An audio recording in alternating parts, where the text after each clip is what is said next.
რეკლამაა, როცა თქვენ ამბობთ, რომ კარგი ხართ, პიარი კი, როცა ამას სხვა ამბობს. უკვე 60 წელზე მეტია, რაც ეს პროფესია პოლიტიკაში ძალზე აქტუალურია. სხვადასხვა წლებში, სხვადასხვა ქვეყანაში კონკრეტული პოლიტიკური ლიდერის არჩევა პიარ ტექნოლოგიების სწორად დაგეგმილმა კამპანიამ განაპირობა.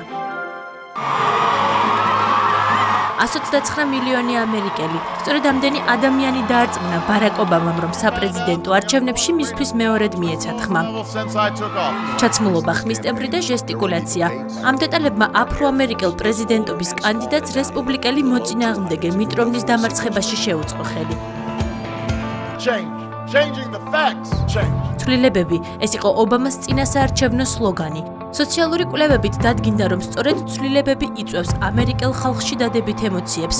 მათთვის ეს სიტყვა უკეთესის მოლოდინთან ასოცირდება. პიარ ტექნოლოგიების მიერ ზუსტად შერჩეულმა სლოგანმა ობამას გამარჯვებისკენ დიდი ნაბიჯი გადაადგმევინა. დემოკრატ კანდიდატს ხელმეორედ გაპრეზიდენტებაში ნამდვილი მეოჯახის იმიჯით დაეხმარა. ფოტოსურათები ოჯახურ გარემოში.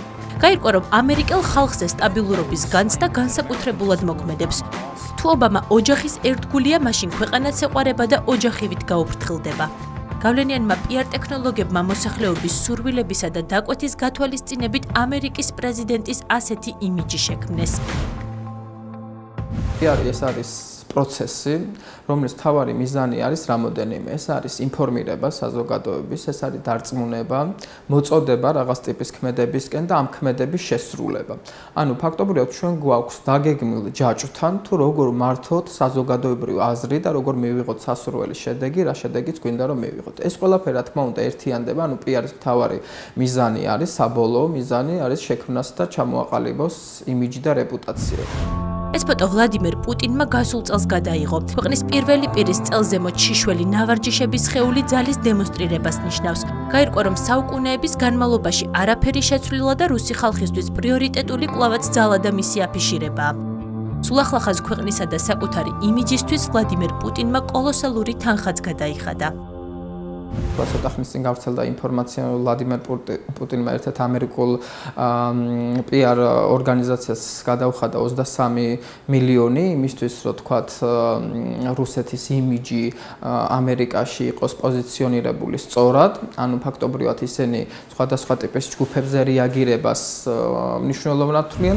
ბრაზილიაში კი პიარ ტექნოლოგებმა ზუსტად შენიშნეს, რომ ხალხს ქარიზმატული ლიდერი მობეზრდა და ამიტომაც მათ დილმა რუსებს პირველი პირის დინჯი ოდნავ შებოჭილი იმიჯი მოარგეს. ის საუბრობს მხოლოდ კონკრეტული ფაქტებით და ხალხს შეუძლებელს არასდროს პირდება. პრეზიდენტის გამომეტყველება, საუბრის მანერა და ვარცხნილობაც კი მკაცრია, რაც მის ხისტ პოლიტიკას უსვამს ხაზს.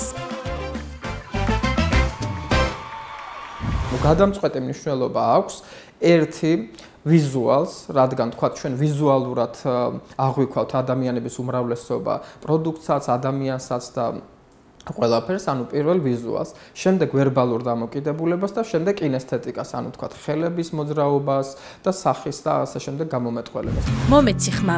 ეს ის ფარული თუ ღია მესიჯია, რომლისკენაც პოლიტიკოსების პიარ კამპანიებია მიმართული. პიარ სპეციალისტების მტკიცებით კანდიდატის იმიჯი მისი რეალური სახის 40-60%-ისგან შედგება. დანარჩენი კი არის დანამატი.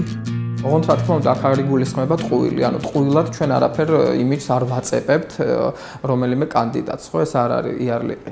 არამედ ეს არის გარკვეულწილად მასში დამალული ფუნქციები და მასში დამალული ღირებულებები, რომლის წარმოჩენასაც აკეთებს პიარი. ჩინოვნიკების მიერ პიარ ჯგუფების დაქირავება მსოფლიოში აპრობირებული მეთოდია და უკანასკნელი რამდენიმე 10 წლეულია საკუთარი იმიჯისთვის. ისინი მილიონობით დოლარსაც კი არ იშურებენ.